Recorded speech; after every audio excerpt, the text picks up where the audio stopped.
السلام علیکم ورحمۃ اللہ وبرکاتہ۔ وعلیکم السلام ورحمۃ اللہ۔ ماشاء اللہ، ان الحمد للہ والصلاۃ والسلام علی رسول اللہ وعلی آلہ واصحابہ وآل بیتہ اجمعین، اما بعد۔ رب اشرح لی صدری ویسر لی امری واحلل عقدۃ من لسانی یفقہوا قولی۔ میرے پیارے بھائیوں، دوستوں، بزرگوں، ساتھیوں، کسی بھی رشتے کی بنیاد وہ سنجیدگی پہ ہوتی ہے، کیونکہ رشتوں کا نام اصل میں اگر دوسرا نام کہا جائے تو وہ احساس ہے، اور احساس یقیناً ایک سنجیدہ آدمی کا وصف ہوتا ہے۔ لیکن جب رشتوں کے اندر یہ سنجیدگی تھوڑی سی غالب ہونے لگے، حد سے زیادہ تجاوز کرنے لگے، تو رشتوں کے اندر تھوڑی شدت پیدا ہونے لگ جاتی ہے۔ جب یہ حد سے زیادہ تجاوز کرنے لگے تو گفتگو کرنا مشکل ہونے لگ جاتا ہے، اور رشتے جو ہیں وہ دھیرے دھیرے مرجھانے لگتے ہیں، اور ایک وقت آتا ہے کہ رشتے بانجھ ہو جاتے ہیں، وہ پھلنا پھولنا چھوڑ دیتے ہیں۔ کیوں؟ کیونکہ ایسے رشتوں میں صرف اور صرف اب سنجیدگی ہے، ایسے رشتوں کے اندر ہنسی کی مٹھاس وہ نہ ہونے کی وجہ سے رشتے پھلنا پھولنا چھوڑ دیتے ہیں۔ اس لیے رسول اللہ صلی اللہ علیہ وسلم جتنے مرضی مشکل حالات ہوں، جیسا مرضی وقت ہو، رسول اللہ صلی اللہ علیہ وسلم اپنے رشتوں میں ہنسی کی مٹھاس کو شامل ضرور رکھتے تھے تاکہ رشتے زندہ رہیں۔ یہ بڑا اہم نقطہ ہے میرے بھائی، بڑا ہی اہم نقطہ ہے، کیونکہ اس نقطے کے ارد گرد ہماری پوری یہ گفتگو گھومے گی کہ ایک ایمان والا خوف اور امید کے درمیان میں رہتا ہے۔ نہ وہ اتنا زیادہ خوف زدہ ہو جاتا ہے حالات کی وجہ سے کہ اللہ پہ ایمانی کمزور ہو جائے اس کا، اور نہ اتنا زیادہ پر امید ہو جاتا ہے کہ لاپرواہ ہو جائے۔ وہ ان دونوں کے درمیان میں زندگی گزارتا ہے۔ تو جو خوف ہوتا ہے یہ انسان میں سنجیدگی پیدا کرتا ہے، جو امید ہوتی ہے یہ انسان کے اندر مسکراہٹ پیدا کرتی ہے۔ سبحان اللہ۔ میں آپ کو ایک مثال دیتا ہوں، آپ تصور کریں، گونجتی بہت ہے آواز، آپ تصور کریں کہ آپ ایک غار کے اندر قید ہو گئے ہیں، اور آگے پیچھے دائیں بائیں آپ بھاگتے ہیں، لیکن آپ کو باہر نکلنے کا کوئی راستہ محسوس نہیں ہوتا، اور آپ کو لگنے لگتا ہے بس اب یہاں بیٹھنا ہے اور موت کا انتظار کرنا ہے۔ آپ مسکرائیں گے یا گھبراہٹ میں جائیں گے؟ پکی بات ہے آپ کے اوپر خوف طاری ہو جائے گا، ایسا ہے کہ نہیں ہے؟ اس حال کے اندر مسکرانا یہ بہت مشکل ہو جائے گا۔ لیکن اچانک آپ کو باہر سے آواز آتی ہے، غار کے باہر سے آواز آتی ہے، کو بندہ کہتا ہے کہ تم گھبراؤ نہیں، ہم نے نکلنے کا راستہ ڈھونڈ لیا ہے، تھوڑی دیر لگے گی لیکن تم باہر آ جاؤ گے۔ تو جیسے ہی آپ کو یہ آواز آئے گی تو فوری سے پہلے آپ کیا کرو گے؟ کیوں؟ امید پیدا ہوئی ہے۔ سبحان اللہ، امید پیدا ہونے کی وجہ سے آپ مسکرا دیتے ہیں، حالانکہ آپ تھوڑی دیر پہلے موت کے انتظار میں بیٹھے ہوئے تھے، لیکن جیسے ہی امید پیدا ہوتی ہے تو آپ فوری کیا کرتے ہیں؟ تو ایمان انسان کے اندر امید پیدا کرتا ہے، دنیا گھٹیا ترین انداز سے بھی گزر جائے، یعنی غربت کے حوالے سے، پریشانیوں کے حوالے سے، ایک امید ہوتی ہے کہ جنتیں انشاءاللہ ایمان والوں کے ساتھ ہیں۔ اس امید کی وجہ سے وہ مسکراتا رہتا ہے، جس کی وجہ سے اس کے رشتے پھلتے پھولتے رہتے ہیں، وہ بانجھ نہیں ہوتے، وہ کبھی ٹوٹتے نہیں ہیں، وہ کبھی بکھرتے نہیں ہیں۔ اور دوسری بنیادی وجہ رشتوں کے اندر یہ ہنسی کا مٹھاس رکھنے کی لازم وجہ کیا ہے؟ کیونکہ رشتے میرے بھائی سارے کی ساری بنیاد رشتوں کی کس پہ ہوتی ہے؟ بات چیت پہ، گفتگو پہ۔ لیکن جب سنجیدگی غالب ہو جاتی ہے نا، ہر وقت ایک بالکل، معذرت کے ساتھ یہ لفظ استعمال کر رہا ہوں کیونکہ یہ لفظ ہی وہ میری فیلنگز کو زیادہ بیان کرے گا، غصے یا منہ بنا کے بیٹھا ہوا بندہ، غصے یا، اب صرف نا ضرورت کے تحت گفتگو ہوتی ہے ان کے درمیان میں، اس کے علاوہ جو گپ شپ جس کو کہتے ہیں وہ نہیں ہوتی، اور وہ نہ ہونے کی وجہ سے رشتے جو ہے وہ بوجھ ہو جاتے ہیں، وہ رشتے خالص نہیں رہتے۔ اس وجہ سے وہ ہنسی کی مٹھاس تھوڑا رکھنا، حصے مزاح کو زندہ رکھنا، جس کی وجہ سے بندہ مجھے اپنے قریب محسوس کرے، مجھے اپنا محسوس کرے، اور اپنا محسوس کرنے کی وجہ سے میرے سے گفتگو کرنا اس کے لیے کیا ہو؟ آسان ہو۔ سبحان اللہ۔ یہ اصل میں دو بنیادی اصول ہیں جن کو مد نظر رکھتے ہوئے رسول اللہ صلی اللہ علیہ وسلم حصے مزاح بھی رکھتے تھے، صحابہ کے ساتھ مزاح بھی فرماتے تھے۔ کیوں؟ تاکہ گھبراہٹ والے ماحول کے اندر تھوڑی سی نرمی پیدا ہو جائے۔ اور کبھی کبھی جب ہم اس طرح کی گفتگو کرتے ہیں نا، یعنی کہ مزاح کرنا چاہیے، تھوڑا سا مسکرانا چاہیے، ہنسنا چاہیے، جو زندگی سے اجڑ لوگ ہوتے ہیں نا، وہ کیا کہتے ہیں ہسن والی کو گل ہے، اور جڈی مہنگائی ہون ڈئی ہے، جڑے حالات نے ساڈے ملک دے، بلوچستان چو صرف 24 گھنٹوں میں 8 بم دھماکے ہوئے ہیں، کل 24 گھنٹوں میں 8 بم دھماکے ہوئے ہیں۔ یہ اپنے بڑے بچے کو دیکھو، انجینئر کر کے بیٹھا 2 سال ہو گئے ویلا ہے، یہ اپنی بیٹی کو دیکھ 3 سال ہو گئے، اس کی شادی نہیں ہو رہی، ہسن والی گل ہے کوئی مسکرانے والی بات ہے؟ ہوں دند کٹ دے رہی ہے ایسی۔ یہ بندہ اصل میں دیکھیں نا مایوسی کتنی بات کر رہا ہے، آپ سمجھ رہے ہیں میری بات، کتنا زیادہ مایوس ہوا ہوا ہے۔ ان کو ایسا لگتا ہے کہ مسکرانے کی وجہ سے یا ہنسنے کی وجہ سے مسئلے ختم ہو جاتے ہیں، اور حالانکہ ایسی بات نہیں ہے۔ مسکرانا، یہ حصے مذاق کو زندہ رکھنا، یہ بات نہیں ہوتی کہ آپ کے مسائل ختم ہو جاتے ہیں، اس کی وجہ سے مسائل کو برداشت کرنا آسان ہو جاتا ہے، اس کی وجہ سے امید کو زندہ رکھنا آسان ہو جاتا ہے، کیونکہ آپ مسکراتے اس لیے ہیں لا تحزن ان اللہ معنا، گھبراؤ نہیں، اللہ تعالیٰ ہمارے ساتھ ہے، اللہ ایمان والوں کے ساتھ ہے، اس لیے ہم مسکرا دیتے ہیں کہ کچھ بھی ہو جائے آخر میں جیت کس کی ہے؟ بولو بھائی آخر میں جیت کس کی ہے؟ ایمان والے کی ہے، آخر میں جیت ایمان کی ہے۔ دنیا تو آزمائش کا گڑھ ہے، یہاں پہ تو آزمائش چلتی ہے۔ اس لیے جب رسول اللہ صلی اللہ علیہ وسلم بھی حصے مزاح رکھتے تھے نا، مزاح فرماتے صاحب، تو وہ بڑے حیران ہوتے تھے۔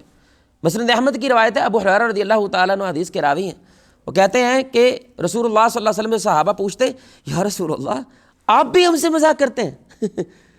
کیونکہ امام الانبیاء اللہ سے جو گفتگو کرتے ہیں، اللہ کی طرف سے جن کے پاس پیغامات آتے ہیں، بھئی رسول اللہ کو وہ دیکھ رہے ہیں، ہم نے نہیں دیکھا، چاند کے 2 ٹکڑے کرتے ہوئے دیکھا رسول اللہ کو، کتنا بڑا معجزہ ہوا، اور وہ ہم سے مزاح کر رہے ہیں، سبحان اللہ، ہم سے مسکرا کے باتیں کر رہے ہیں۔ تو آپ صلی اللہ علیہ وسلم نے فرمایا ہاں بالکل میں کرتا ہوں، لیکن میں حق کے علاوہ کچھ نہیں کہتا۔ واہ اکبر، یعنی کہ یہ نہ سمجھ لینا میں مذاق کرتا ہوں تو میں جو مرضی بول دوں، نہیں، میں مذاق بھی کرتا ہوں لیکن صرف کیا کہتا ہوں؟ حق کہتا ہوں، سچ بات کہتا ہوں۔ اس لیے کچھ اصول ہیں جو اسلام میں، وہ رسول اللہ صلی اللہ علیہ وسلم مذاق فرمایا، لیکن وہ اصول ہم اپنے زندگی میں قائم کرتے ہیں۔ کیوں؟ کیونکہ ہمارے نبی صلی اللہ علیہ وسلم مذاق میں بھی کیا بولتے ہیں؟ سچ بولتے ہیں۔ اب میرے بھائی آپ کے بھی حالات مشکل ہیں، مشکل حالات میرے نبی صلی اللہ علیہ وسلم کے بھی تھے۔ میں کتنی بار یہ بات بول چکا ہوں قسم سے میرے بھائی، ہمیں وہ فیلنگ ہی نہیں آتی۔ ہمارے شیخ تھے انڈیا سے، وہ کہتے تھے، ملیشیا میں جب ہم تھے تو وہ کہتے تھے کہ کچھ احادیث ایسی ہیں جب تک آپ ان سے گزرتے نہیں نا اس کی فیلنگ نہیں آتی آپ کو۔ وہ کہتے تھے خصوصی جو مدارس کے بچے ہیں کبھی کبھار ان کو اس لیول پہ لے کے جانا چاہیے، بھوک میں، ایک بات کو سمجھانے کے لیے کہہ رہے ہیں، ٹھیک ہے، بھوک میں اس لیول پہ لے کے جانا چاہیے کہ ان کو پیٹ پہ پتھر باندھنا پڑ جائے۔ اب جب وہ پیٹ پہ پتھر باندھے نا، ان کو یہ حدیث سناؤ کہ رسول اللہ صلی اللہ علیہ وسلم نے 2 باندھے تھے، اب جو ان کو اس حدیث کا احساس ہوگا نا، وہ ہو ہی نہیں سکتا جو اس کے بنا گزرے وہ حدیث پڑھے اور ان کو احساس ہو۔ رسول اللہ نے 2 پتھر باندھے ہیں پیٹ پہ، آپ نے تو میرے بھائی تصور بھی نہیں کر سکتے۔ چاہے ٹماٹر 200 کا 2000 روپے بھی کلو ہو جائے نا، پتھر والا معاملہ ہمارے ملک میں الحمدللہ ایسا معاملہ نہیں آیا، ایسے حالات نہیں پیدا ہوئے کہ پورے پاکستان کے دشمنوں نے گھیر لیا ہے جیسے غزوہ خندق میں گھیر لیا تھا۔ لیکن قربان جائے ہمارے نبی صلی اللہ علیہ وسلم کی ذات پر، اگر رسول اللہ بھی گھبرا گئے تو صحابہ کا کون آسرا بنے گا؟ اگر ایک باپ بھی گھبرایا گھر میں پھرے گا تو بچوں کا آسرا کون بنے گا؟ اگر ایک شوہر بھی میرے بھائی مونڈے الا دے گا تو بیوی کو آسرا کون دے گا؟ اس لیے عبداللہ بن حارث رضی اللہ تعالیٰ عنہ کہتے ہیں اللہ اکبر، میں نے رسول اللہ صلی اللہ علیہ وسلم سے زیادہ کبھی کسی کو مسکراتے ہوئے نہیں دیکھا۔ اللہ اکبر، حالات دیکھو۔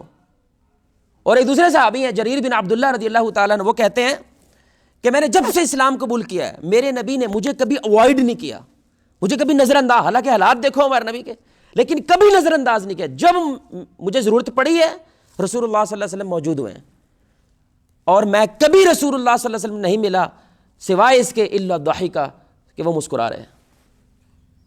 حالانکہ میرے نبی کی بھی یہ بھی حدیث ذہن میں رکھیں، کائنات میں سب سے زیادہ مشکلیں کس پہ آتی ہیں؟ اور نبیوں میں سب سے زیادہ کس پہ آئی ہے؟ میرے پہ، رسول اللہ پہ۔ یعنی کائنات میں سب سے زیادہ آزمایا جانے والا اگر کوئی ذات ہے تو وہ محمد رسول اللہ صلی اللہ علیہ وسلم کی ذات ہے۔ اور صحابہ کہہ رہے ہیں ہم نے ان سے زیادہ مسکراتے ہوئے کبھی کسی کو دیکھا، شاید رسول اللہ بھی اس لیے مسکرا رہے ہوں تاکہ سچویشن کو برداشت کرنا آسان ہو جائے۔ مسکراتے رہو، کیوں؟ لا تحزن، اللہ ہمارے ساتھ ہے، امید ہمارے ساتھ۔ امید والا بندہ مسکراتا رہتا ہے اور خوف والا بندہ روتا ہے۔ اس لیے اسلام میں رونا بھی ہے اور امید کی وجہ سے مسکرانا بھی ہے۔ اس لیے ہمارے نبی صلی اللہ علیہ وسلم نے کہا کہ اگر تمہیں رونا نہیں آتا اللہ کے خوف سے، رونے جیسا منہ بناؤ۔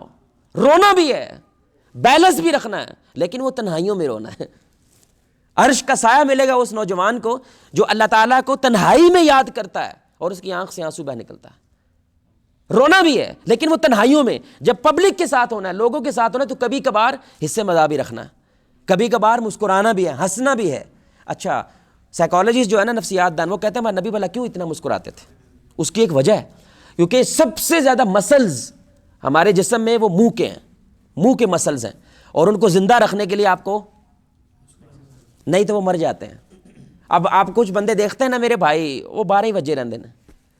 اچھا وہ جان بوجھ کے نہیں کرتا, اب وہ مسکرا ہی نہیں پاتا, کیونکہ یا تو اس کے مسل سارے سن ہو گئے ہیں, کیونکہ آپ جب کسی مسل کو استعمال نہیں کرتے تو وہ جگہ کیا ہو جاتی ہے, سن ہو جاتی ہے. اور کچھ لوگوں کا چہرہ ہی پریشان کند ہوتا ہے, یعنی ان کے چہرے کو دیکھیں تو ایسے لگتا ہے کچھ ہو گیا ہے, لیکن وہ جب سلام دعا لیتے ہیں, بات چیت ہوتی ہے, مطلب کہ سب خیر ہی ہے, کوئی مسئلہ خراب نہیں ہوا. اس لیے رسول اللہ صلی اللہ علیہ وسلم جب بھی صحابہ ان کو دیکھتے تھے وہ کیا کرتے تھے, یعنی کہ چہرے پہ مسکراہٹ. کیوں؟ تاکہ یہ میرے سے بات کر سکیں, تاکہ یہ میرے سے مل سکیں. اگر میں بھی ایسا چہرہ رکھوں جو گھبرایا ہوا ہے, پریشان والا ہے, تو یہ میرے سے بات, تو اگر باپ ایسا ہو جائے گا تو بیٹا کس سے بولے گا؟ اگر ماں ایسی ہو جائے گی تو بیٹی کس سے بات کرے گی؟ گھر میں جب ٹینشن زیادہ ماحول ہوتا ہے تو ماں باپ کو یہ والا اصول اپنانا چاہیے رشتے مضبوط رکھنے کے لیے. اس لیے میں کہتا ہوتا ہوں کہ زندگی کی چائے میں تھوڑا سا شکر ہونا لازم ہے. سبحان اللہ, زندگی کی چائے میں تھوڑا, دیکھیں چائے زیادہ ہوتی ہے اور شکر, اس لیے ہمارے نبی نے یہ بھی فرمایا نا, ہر وقت ہنسنا دل مردہ کر دیتا ہے. یہ نہیں ہر وقت داندھی کاٹ دے رہو, یہ بھی نہیں کرنا, لیکن کبھی کبھار یہ معاملہ زندہ رکھنا جتنی شکر ہوتی ہے. اب ایک باپ کہتا ہے, بڑی پیاری بات ہے, ایک باپ کہتا ہے میں جون جولائی کی گرمی میں باہر گیا ہوں, دودھ لے کر آیا ہوں, چولہا جلایا ہے, برتن رکھا ہے, چائے بنائی ہے, اپنے بچوں کے سامنے پیش کی, لیکن چینی ڈالی. بولو میں چینی ڈالی, تو 1 دن تو پی جائے گی, 2 دن پی لیں گے, 3 دن پی لیں گے, لیکن یہ چیز لمبی چل سکتی. اب وہ آپ کی محنت نہیں دیکھیں گے, لیکن یہ محنت کی وجہ سے وہ کیا ہو جائیں گے, بور ہونے لگ جائیں گے, یہ چیز بوجھ بننے لگ جائے گی, کیونکہ اس کے اندر شکر موجود نہیں ہے. شکر موجود نہیں ہے, اس کا یہ مطلب نہیں آپ کی کوئی محنت نہیں ہے, نہیں محنت ہوتی ہے, شکر ہونے کی وجہ سے اس کے اندر دوبالا ہو جاتا ہے, اس کا رنگ دوبالا ہو جاتا ہے. سبحان اللہ. اور اگر آپ لگتا ہے ایسی تو شوگر دے میری ساڈے دے مثال نہیں چلتی, چلو آٹا لے لو بھائی, تو آٹے کے اندر نمک جتنا کہ نمک ہوتا ہے, کم از کم اتنا ایک آپ کی زندگی میں ہنسی مزاح زندہ رہنا چاہیے. اور رسول اللہ صلی اللہ علیہ وسلم یقیناً ایسا کیا کرتے تھے. تو مشہور واقعات ہیں. ایک بڑا پیارا واقعہ جو مجھے بڑا پیارا لگا, کہ ایک عورت تھی, وہ ایک کسی کے ساتھ گفتگو کر, بڑی پریشان حالت میں, ایسے کر گفتگو کر رہی, پریشان کی حالت میں گفتگو کر رہی تھی. تو رسول اللہ صلی اللہ علیہ وسلم پاس سے گزرے, آپ نے فرمایا اوئے تو وہی ہے نا جس کے شوہر کی آنکھ میں سفیدی ہے. وہ ایک دم سے گھبرا کے کہنے لگا, اللہ کی قسم میرا شوہر ایسا نہیں ہے, اس کی آنکھ میں سفیدی ہے. کیونکہ اس نے اس کو بیماری سمجھا نا, آنکھ کی سفیدی سے موتیا اتر آتا ہے تو بیماری سمجھا. تو رسول اللہ صلی اللہ علیہ وسلم مسکرانے لگے, آپ نے فرمایا کہ ہر انسان کی آنکھ میں سفیدی نہیں ہوتی. تو وہ مسکرا کہنے لگے, ہاں وہ تو ہوتی ہے, لیکن وہ جو پریشانی تھی وہ بھول گئی نا. ہم نے ٹیک اٹ, یعنی کہ آپ کیا کہنا چاہ رہے ہیں, ٹیک اٹ ایزی یار, ریلیکس ہو کے ذرا گفتگو کرو, کیونکہ وہ پریشان تھی. تو آپ صلی اللہ علیہ وسلم نے یہ مزاح فرمایا تاکہ اس پریشانی میں تھوڑی سی نرمی آ جائے. سبحان اللہ. اسی طرح حضرت علی رضی اللہ تعالیٰ عنہ محبت کرتے تھے ہمارے نبی صلی اللہ علیہ وسلم ان سے. تو بڑے پیاری بات ہے کہ ایک دفعہ کھجوریں کھا رہے تھے سارے بیٹھ کے, تو حضرت علی بھی کھا رہے ہیں, سارے صحابہ بھی کھا رہے ہیں. تو آپ صلی اللہ علیہ وسلم کیا کر رہے ہیں, یار حد ہے ویسے, قسم سے حالات دیکھیں آپ, اور ہمارے نبی صلی اللہ علیہ وسلم کا انداز دیکھیں. تو آپ صلی اللہ علیہ وسلم کھجوریں کھائی جا رہے ہیں, گٹھلیاں حضرت علی کے سامنے رکھ رہے ہیں. کھجور کھا رہے ہیں, گٹھلی کس کے سامنے, حضرت علی رضی اللہ تعالیٰ عنہ کے سامنے رکھ رہے ہیں. جب کھاری ختم ہوگی نا, تو آپ صلی اللہ علیہ وسلم حضرت علی کو دیکھ کے کہتے ہیں, بڑی کھجوریں کھا گئے بھائی آپ تو. تو حضرت علی رضی اللہ تعالیٰ عنہ رسول اللہ کے سامنے کوئی گٹھلی نہیں ہے. تو وہ کہنے لگے ہمارے نبی کو دیکھ کے صلی اللہ علیہ وسلم, یا رسول اللہ صلی اللہ علیہ وسلم میں نے تو کھائی ہیں لیکن گٹھلیوں سمیت نہیں کھا لیں گے. میں نے گٹھلیوں سمیت کھجوریں نہیں, کہنے کہ ان کو پتہ ہے کہ رسول اللہ نے کھجوریں کھا کے میرے سامنے رکھ دی ہیں. سبحان اللہ. صرف اور صرف یہ تھوڑا سا مزہ ہے, لیکن کیوں کرتے ہیں, تاکہ ماحول تھوڑا سا نرم ہو جائے. یار ٹیک اٹ ایزی, ریلیکس, کچھ نہیں ہوتا انشاءاللہ. ہم محنت کریں گے, مشقت کریں گے, جہاد کریں گے, کوشش کریں گے, لیکن گھبرانا نہیں ہے, پریشان نہیں ہونا. کیوں؟ اللہ ہمارے ساتھ ہے. ابو بکر صدیق رضی اللہ, یہ جو لا تحزن ان اللہ معنا فیورٹ جملہ ہے مسلمانوں کا, ہم نے باقاعدہ وہ لکھ کے دیواروں پہ بھی لگایا ہوتا ہے. کیونکہ ابو بکر صدیق کہتے ہیں رضی اللہ تعالیٰ عنہ, جب غار میں وہ تھے رسول اللہ کے ساتھ, تو وہ خود کہتے ہیں اگر وہ صرف ایک دفعہ نیچے دیکھ لیتے نا تو وہ ہمیں پہچان جاتے, یعنی ہمیں مل جاتے. اس لیے وہ گھبرائے ہوئے تھے. اس گھبراہٹ کے اندر اس کو آرام دینے کے لیے تو رسول اللہ نے کیا کہا, لا تحزن ان اللہ معنا, گھبراؤ نہیں, اللہ ہمارے ساتھ ہے. پریشان نہیں ہونا, تکلیف میں نہیں آنا, ٹینشن میں نہیں آنا. ایک بڑا ہی پیارا واقعہ ہے. آپ اب یہ واقعہ سنیے گا, اور یہ جو ہم نے جھوٹا روب بنایا ہوا ہے نا گھروں کے اندر, روب نہیں رہنا صاحب. لوکی سانو سیریس نہیں لین گے, بچے نال کھیڈن لگ جاؤ, گھوڑے بن جاؤ, ہاں جی انہوں نے دوڑ لاؤ, بیڈمنٹن کھیڈو, انہاں منڈا نے سانو سیریس ہی نہیں لینا. یار نعوذ باللہ ہمارے نبی صلی اللہ علیہ وسلم کو بات نہیں پتہ, آپ کا کوئی وکھرا روب ہے. اور یاد رکھیں یہ اللہ تعالیٰ کا انعام ہوتا ہے کہ جب اللہ تعالیٰ کسی کو ایمان کی دولت دیتا ہے تو اللہ اس کا روب لوگوں کے دلوں میں ڈال دیتا ہے. یہ روب آپ نہیں پیدا کرتے, یہ روب اللہ کی طرف سے آتا ہے کہ لوگ آپ کی محبت کرتے ہوئے آپ کی اطاعت کرتے ہیں, آپ کی فرما برداری کرتے ہیں. تو اب آپ یہ حدیث دیکھیں, کمال ہے ویسے. اور یہ صحابی بھی پر اسرار صحابی ہیں, یعنی ان صحابی کے بارے میں کوئی بھی معلومات ہمیں حدیث کے اندر موجود نہیں ہے, پتہ نہیں یہ کون تھے اللہ عالم, لیکن رسول اللہ کو جو تعلق ہے وہ لیول ہی ہے, ایسا والا شاید ہی کسی اور کے ساتھ ہو. تو ابو ہریرہ رضی اللہ تعالیٰ عنہ کہتے ہیں کہ ظاہر رضی اللہ تعالیٰ عنہ ایک صحابی تھے, وہ دیہات سے آتے تھے, گاؤں سے رسول اللہ صلی اللہ علیہ وسلم کو ملنے کے لیے آتے تھے اور تحفے لے کے آتے تھے ہمیشہ. تو وہ احساس کمتری کا شکار تھے تھوڑا سا, کیونکہ وہ اتنے زیادہ خوبصورت نہیں تھے, اتنے زیادہ چہرے میں دکھنے والے خوبصورت نہیں, تو احساس کمتری کا شکار کہ میری کیا اوقات ہے, زیادہ لوگوں سے گھلتے ملتے نہیں تھے, اٹھتے بیٹھتے نہیں تھے, شاید اسی وجہ سے ان کے متعلق ہمارے پاس زیادہ کو مواد حدیث کا موجود نہیں ہے. تو رسول اللہ صلی اللہ علیہ وسلم جانتے تھے, لیکن آپ صلی اللہ علیہ وسلم اسپیشل پروٹوکول دیتے تھے اس صحابی کو, ظاہر رضی اللہ. تو صحابہ بڑے حیران ہوتے تھے. تو ایک دن یہ صحابی بازار کے اندر خرید کے کچھ مال وغیرہ بیچ رہے ہیں, تو پیچھے سے رسول اللہ صلی اللہ علیہ وسلم ان کو ڈھونڈتے ڈھونڈتے پیچھے سے آئے ہیں. اللہ اکبر, ادھر آؤ یار, ادھر منہ کر کے بیٹھو, ادھر منہ. اب امیجن کرو یہ امام الانبیاء ہے, امام الحرمین, امام القبلتین, محمد رسول اللہ, شب معراج پہ جانے والے, سدرۃ المنتہا سے آگے کلے اللہ سے گفتگو کرنے والے, وہ جو گفتگو کوئی نہیں جانتا کائنات میں سوائے اللہ اور اس کے نبی, کوئی نہیں جانتا. جہاں پہ جبریل کہتا ہے اس سے آگے آج سے پہلے کو گیا, یہ وہ ذات ہے. ٹھیک ہے نا, اپنا تقویٰ ذرا پیچھے کرنا تھوڑا سا, یہ رسول اللہ کی ذات ہے صلی اللہ علیہ وسلم. تو آپ صلی اللہ علیہ وسلم بازار میں ڈھونڈ رہے ہیں ظاہر کو رضی اللہ تعالیٰ عنہ. تو ڈھونڈتے ڈھونڈتے ایک دم سے اس کے پیچھے گئے ہیں اور ایسے کر لیے, ان کی آنکھوں پہ ہاتھ رکھ لیا ایسے کر کے, سوری یار میرے ہاتھ تھوڑے ٹھنڈے ہیں, تو ایسے کر کے انہوں نے ہاتھ رکھ لیا ہے. اور آپ صلی اللہ علیہ وسلم پوچھو گا بھلا میں کون ہوں؟ تو وہ تھوڑی دیر پہلے کہنے لگے چھوڑو مجھے, کون ہے پیچھے سے, چھوڑو مجھے. تو اچانک سے رسول اللہ صلی اللہ علیہ وسلم کو صحابہ ان کی خوشبو سے پہچان لیتے تھے, خوشبو سے. تو ان کو احساس ہوا کہ یہ کون ہے, رسول اللہ. تو وہ اپنی جو کمر ہے نا رسول اللہ کے سینے سے رگڑنے لگ گئے تبرک کے لیے, یہ پتہ نہیں دوبارہ یہ موقع کبھی ملنا ہے کہ نہیں ملنا. تو ایسے ایسے کرنے لگ گئے. تو ایک دم سے رسول اللہ صلی اللہ علیہ وسلم مسکرانے لگے اور اونچی آواز میں کہنے لگے آ جاؤ بھائی, کسی نے یہ غلام خریدنا ہے, آ جاؤ کسی نے یہ غلام خریدنا ہے. کیونکہ اب یہ احساس کمتری کا شکار تھے, میری کیا اوقات ہے, میری کیا ویلیو ہے. تو آپ صلی اللہ علیہ وسلم سارے کے سامنے سے کیا بنا رہے ہیں, کیا بنا رہے ہیں بھائی, ویلیو بنا رہے ہیں, پروٹوکول دے رہے ہیں اس کو, ایسا تو ہمارے ساتھ کبھی کیا نہیں. تو سارے صحابہ پاس آنے لگے کہ رسول اللہ صلی اللہ علیہ وسلم یہ کس طرح کا معاملہ فرما رہے ہیں. تو وہ کہنے لگے صحابی ظاہر رضی اللہ تعالیٰ عنہ, یا رسول اللہ صلی اللہ علیہ وسلم مجھ جیسے حقیر کو کون خریدے گا, وہ میری کیا قیمت لگے گی. تو آپ صلی اللہ علیہ وسلم بھی ایموشنل ہوا اور کہنے لگے اللہ کی قسم تو اللہ کی نظر میں بڑا قیمتی ہے, اللہ کی نظر میں تیری بہت بڑی اوقات ہے.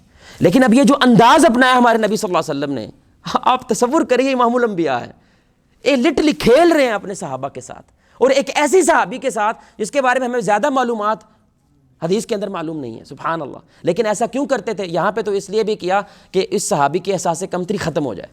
نہیں یار, تیرا بھی ہماری نزدیک بہت بڑا قیمت ہے, اللہ کی نظر میں تیری بہت بڑی قیمت ہے. اور پروٹوکول دیا اسے باقاعدہ اس انداز کے ساتھ جیسا پہلے کسی کو نہیں دیا, تاکہ یہ صحابہ حوصلے والے بن جائیں, بلند حوصلے والے بن جائیں.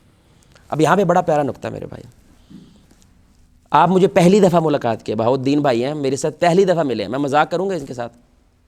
بولے بھائی, پہلی دفعہ زندگی میں بندہ مجھے ملا ہے, کیا میں مذاق کروں گا آپ کے ساتھ؟ اگر کروں گا بھی نا تو یہ آگے سے کہا کہ تیرا میرا مذاق ہے, کون ہے تو؟ اس سے کیا مطلب ہے؟ لاجیکلی بھی یہ جو مذاق کا لیول ہے نا, یہ رشتوں میں بہت آگے کا مقام ہے. سبحان اللہ. رشتے تھوڑے سے جب ڈیولپ ہو جاتے ہیں, رشتوں میں جب تھوڑی میچورٹی آتی ہے, رشتے تھوڑے سے جب جوان ہوتے ہیں, پھر جا کے آپ کیا ہوتے ہیں, بے تکلف ہوتے ہیں, پھر جا کے آپ مذاق کرتے ہیں. یہ شروع میں نہیں ہوتا. کیا مطلب ہوا؟ آپ سے مزاح ہوتے ہی نہیں اپنی بیوی کے ساتھ, اپنے بچوں کے ساتھ, تو مطلب کیا ہے, وہ تعلق ہی نہیں ہے, تعلق کا وہ مقام ہی نہیں آیا کہ آپ ایسا کر سکیں. کیونکہ وہ مقام آتا ہے تو وہ آپ مزاح شروع کرتے ہیں, اس سے بنا ہوتے ہی نہیں ہے. لیکن جو بڑے لوگ ہوتے ہیں وہ کسی عام سے بندے سے مذاق کر دیں تو وہ عام سا بندہ بھی بڑا ہو جاتا ہے. آپ سمجھ رہے ہیں؟ اب ایسی راہ گزرتے کوئی بھی بڑا آدمی کو, بڑا جنرل کرنل جس کو لوگ پروٹوکول دیتے ہیں, ماشاءاللہ ہزاروں لوگ اس کے پیچھے ہیں, وہ میرے ساتھ آ کے مذاق کرے گا تو لوگ کیا کریں گے, پتہ نہیں کتنا گہرا تعلق ہے ان کا. آپ سمجھ رہے ہیں؟ تو اس لیے رسول اللہ صلی اللہ علیہ وسلم کبھی کبھی عام صحابہ سے اس طرح سے مذاق کرتے تھے تاکہ وہ عام صحابہ بھی کیا ہو جائیں, بڑے ہو جائیں. اس لیے اللہ بھی مسکراتے تھے. اللہ اکبر. اللہ سے بڑا تو کوئی نہیں ہو سکتا. اللہ بھی مسکراتا ہے, اور وہ مسکرانے والی روایات اکثر وہ کیا ہیں, مستقبل کی ہیں, قیامت کے دن ہونی ہیں. لیکن اللہ ہمیں پہلے بتا رہا ہے کہ اللہ کا امیج, اللہ کا تصور اپنے ذہن میں ایسے نہ رکھنا وہ صرف عذاب دینے والا ہے. اللہ کا تصور اپنے ذہن میں ایسے نہ رکھنا وہ صرف جہنم کو بنانے والا ہے. وہی اللہ جنت بھی بنانے والا ہے, وہی اللہ تم سے محبت بھی کرنے والا, اور وہ مسکراتا بھی ہے. تو جب ہم مسکرانے والی بات سنیں گے تو آپ کیا کریں گے, آپ بھی مسکرائیں گے, اور دل کرے گا میں اللہ سے سارا کچھ بانٹوں, سارا کچھ شیئر کروں. آپ سمجھ رہے ہیں میری بات, امید پیدا ہوگی. اس لیے صحیح حدیث ہے, صحیح ابن خدیمہ کی روایت ہے کہ رسول اللہ صلی اللہ علیہ وسلم نے فرمایا جب دو ایمان والوں کو اللہ قیامت کے دن ملے گا تو ان کو دیکھ کے صرف مسکرا دے گا. کیوں بھلا؟ گھبراہٹ کا ماحول ہے نا, قیامت کا دن ہے, نفسی نفسی کا عالم ہے. انبیاء بھی کہہ رہے رب سلم میری جان بچا. اس ماحول کے اندر اللہ جب مسکرا دے مطلب کیا, ساڑھی ستیں کھہ رہے ہیں, سمجھ رہے ہیں, مطلب گھبراہٹ والے ماحول میں کیا ہو جاتی ہے, نرمی ہو جاتی ہے. اس لیے اللہ مسکرا دیتا ہے. اور ایک حدیث تو کمال ہے, بخاری مسلم کی حدیث ہے, اللہ تعالیٰ دو لوگوں کو دیکھ کر مسکرا دے گا. وہ دو لوگ کون ہوں گے؟ قاتل اور مقتول. کون لوگ ہوں گے؟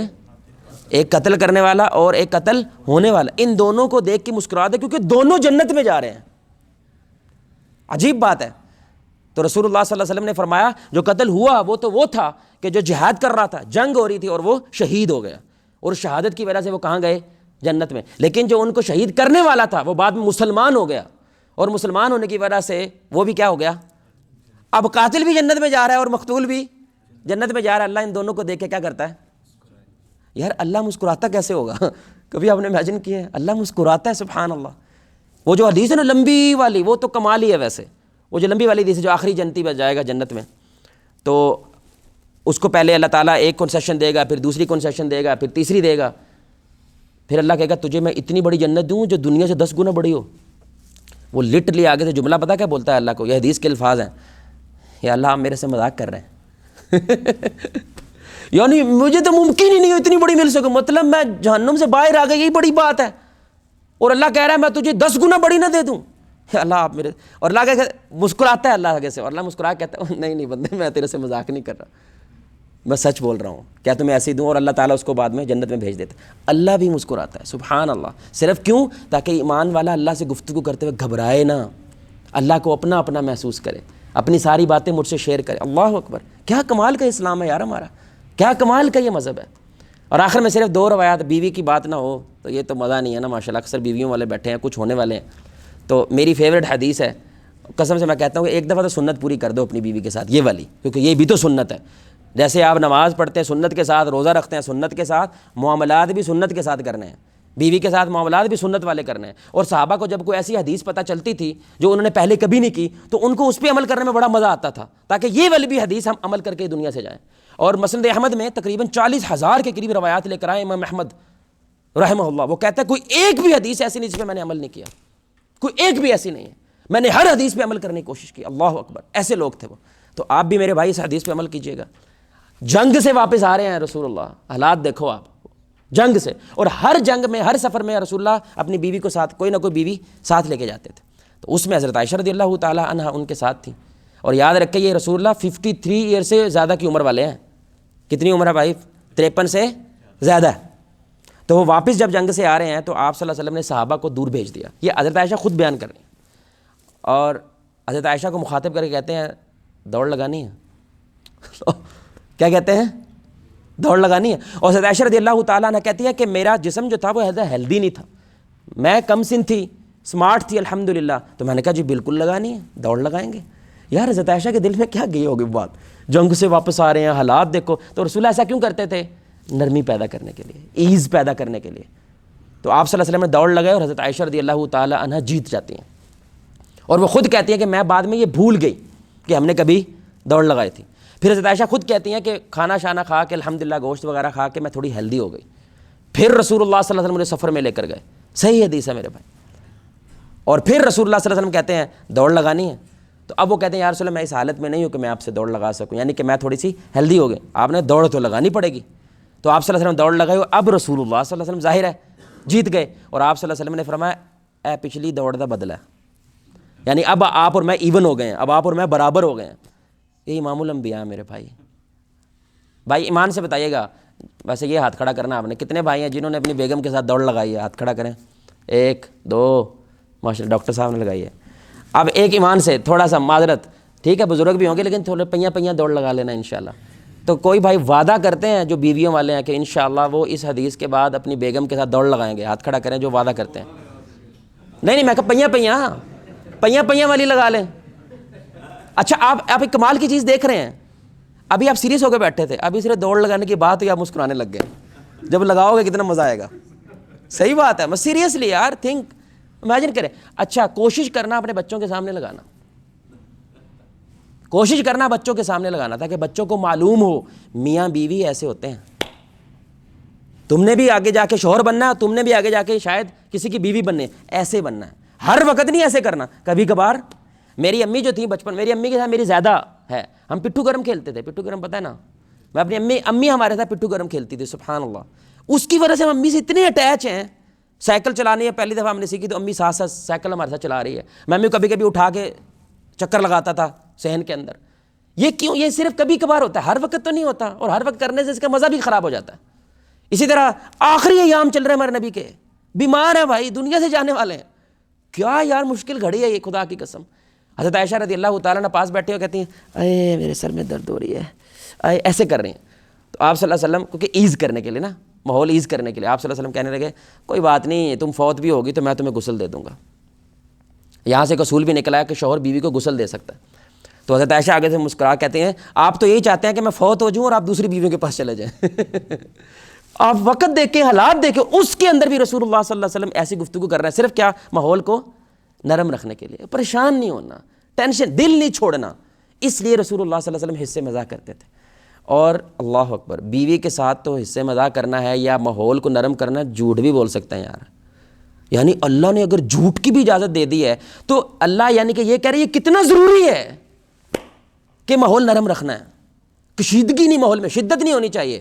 اس لیے صحیح حدیث ہے، اسماء بنت بکر رضی اللہ تعالیٰ عنہ سے روایت ہے کہ آپ صلی اللہ علیہ وسلم نے فرمایا 3 حالتوں میں جھوٹ نہیں ہوتا، اور اس میں ایک کیا ہے؟ شوہر کا بیوی کے ساتھ جھوٹ بولنا. اللہ کے جھوٹے پہ اللہ کی لعنت ہے، اللہ قرآن میں کہہ رہا ہے. لیکن اللہ کہتا ہے یہاں پہ ہر وقت نہیں بولنا، یہ نہیں اعتبار ہی مک جائے، وہ آپ پہ یقین ہی نہ کرنا ہے. تو اب نا آخر میں مطلب جھوٹ بھی بولنا ہے تو حکمت سے بولنا ہے، مزاح بھی کرنا ہے تو حکمت سے کرنا ہے. سمجھ آ رہی؟ یہ نہیں کہ جوش چڑھا آپ کو، آپ جا کے بولے کام الٹ بھی ہو سکتا ہے. تو مفتی مینک ہیں، وہ بڑا پیارا واقعہ سناتے ہیں کہ ایسے ہی ہم نے درس دیا تو ایک بندے نے کہا چلو آج یار واقعی بیوی کے ساتھ مزاح رکھنا چاہیے، کبھی کبھی جھوٹ بھی بول دینا چاہیے. تو کہتے ہیں آج میں جا کے نا یہ کام کرتا ہوں انشاءاللہ. تو اس کی بیگم آئی اور اس نے کھانا پیش کیا میز پہ.